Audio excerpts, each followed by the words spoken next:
Hello friends, and welcome to the next episode of Midlife Chapters. Today I wanted to do something a little bit different. And you know how normally we talk about all the issues that come up for us, especially as women in midlife. And today I thought I would use a concrete example to show you how this plays out, because a lot of time I have had, well, not direct comments below my YouTube videos, but when I talk to people and people say, well, you know, it's kind of easy for you because you have everything in your life, and there is an underlying current of a statement that feels almost like it's easy for me to talk about such things because I already have everything. And I wanted to actually point out a couple of things, not because I want to justify, but because I think this illustrates our point really, really well. Fact number one is, if you know me for some years, you probably already know that I'm a gardener. And that's not just my passion, but this is how I relate to the world and how the world relates back to me. This is a very essential part of me. And the place where I used to live before in France had a very big garden. But here in Germany, where I've been living now for the past 1 year, I don't have a garden. Now, this I thought was very interesting because my heart belongs to a garden. Gardening is an essential part of my life and my identity, and yet here I am claiming to be a gardener without a garden. How is that even possible? And I thought, this is exactly what midlife feels like. This is a transition. This is the place where I am between gardens, which doesn't mean that what I want to say is that just because I don't have something now doesn't mean that this is not going to happen at a later life. It will. And it's not because I have already bought a land where I'm going to have my garden or bought a house. I haven't done any of these things, and yet there is this innate knowing in my body that a garden, of course, is because it is a part of me. And this is going to happen. And so I see midlife as being something similar. We are between phases of our lives, between one identity and the next one hasn't shaped us yet. And the point here is not to think that this where we are is the permanent spot, is the destination. It isn't. There is something that is yet to unfold. And our job here is to just keep holding on to this belief, trusting from the bottom of our heart that there is something that's going to open up at the other side of our journey. And when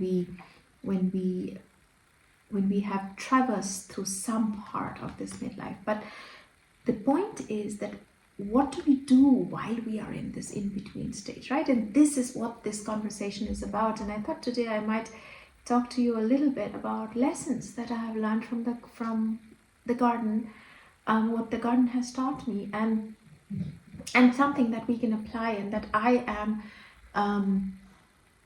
am more conscious of applying. And in fact, while I was thinking about doing this video, I revisited these points, and I thought, yes, of course, just because I don't have a garden right now doesn't mean that I cannot leave these lessons. So the number one lesson, I think, and that is particularly vital for us, for women in midlife, is that everything has its time. Now, whether you have a garden or even if you just grow some plants and you relate to nature in some form or another, you will know that not everything blooms at the same time. That would be unnatural. That's not how nature works. Everything has its time because everything has its season. And there is so much beauty in this. And I think there is so much that we can learn just from this very simple wisdom that life teaches us, right? Not everything can bloom at the same time. For example, in my garden, I know, not just in mine, but generally in nature, that let's say I bought this bouquet from the supermarket. This is my way of bringing a bit of garden into the house so that I can still have this connection alive in some way, have this communion with nature, right? The roses that I have here are, of course, not the roses that would grow right now. That is for sure. These are from the hothouses. Maybe they have come from Africa. Maybe they have come from South America. I don't know, but but this is not the season for roses. However, these were the flowers that were available, and I do justice to every flower, and I respect them for just giving us their beauty without asking anything in return, and I just love it, and so I have them. But what I want to say is that this is not the time for roses, right? So right now, especially in winter, in February, everything is dormant. And that was the other lesson, is that dormancy doesn't mean stagnation. It doesn't mean things are dead. It doesn't. Things happen below the soil, below surface level, that we don't see, and that is growth. That is growth. Root grows in the darkness. So if you have ever planted a seed, and you know it's a very tiny little thing, it's very small, you put it in the soil and you put in all your hope into the seed, hoping that this is going to grow. And with the right conditions and with your care and love that you put into the seed and the innate knowledge and wisdom that the seed already has, it's first going to grow roots. But this growth happens without you seeing it. Doesn't mean it's not happening. It is happening, but you just don't see it. It's not visible. And it's the same way with us as well. The growth, the inner growth that we have sometimes is not visible. Doesn't mean it's not happening. It is happening. Trust that one day the shoots, the green little shoots, are going to come out.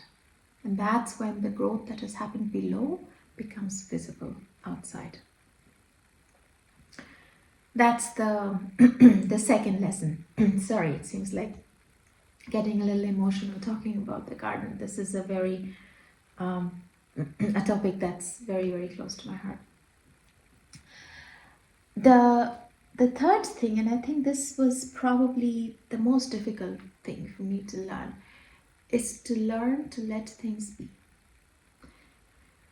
Now, in a very action-oriented world, we are always trying for action. We are always trying to see what it is that we can do, right? There is always this outside movement, and that's important sometimes, some points as well. However, it is equally important to know when to let things be. Because the more you prune, the more you cut, the more you take care, the more you fiddle around with the plant is not going to be happy and it won't grow. So sometimes the best course of action for certain kinds of plants, of course, plants like humans all have personalities and they all behave differently, they all have different needs, is to just simply let things be.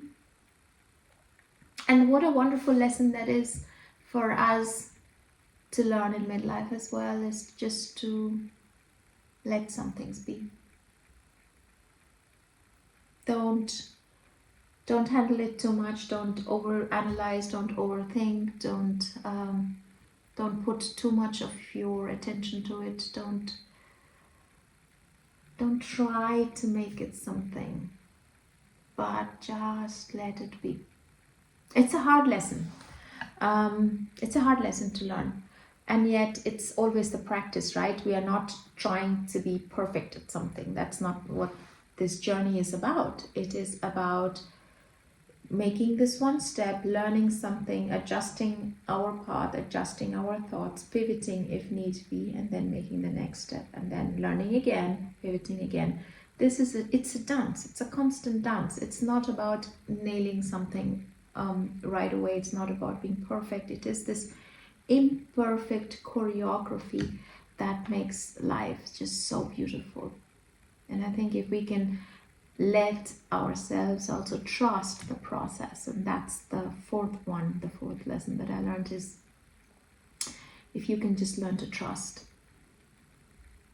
wonders can happen. And it doesn't mean to say that there is a guarantee that nothing can go wrong. That's not what I'm talking about at all. Things do go wrong. Things do go wrong in the garden quite a lot. You may have done everything right, and yet things may not grow, and they may be due to some external circumstances where you don't have any control, and that's fine as well. It's the wisdom is to accept that as well, and to know in your system, yes, I may be doing everything right, and yet something may not work, and that's okay as well. I guess that is the main lesson, that with this trusting part, is that trusting doesn't mean that everything is going to work out the way I want it to work out. It's being okay with things not working out the way I want it to work out, and still have joy in your heart and peace.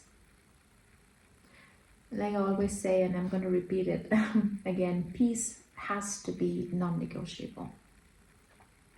Your peace and your joy, they have to be in peace, I think, has to be a non-negotiable in your life. So I hope that all of these, this conversation helped. I don't know who needs to hear this out there, but I'm very glad that I did this. I was a bit hesitant because, like I said, this is something that's very close to my heart, and I feel quite vulnerable sharing this with you, but I hope that this is going to help. And as always, remember that your next chapter starts now, and I will see you next time. Goodbye.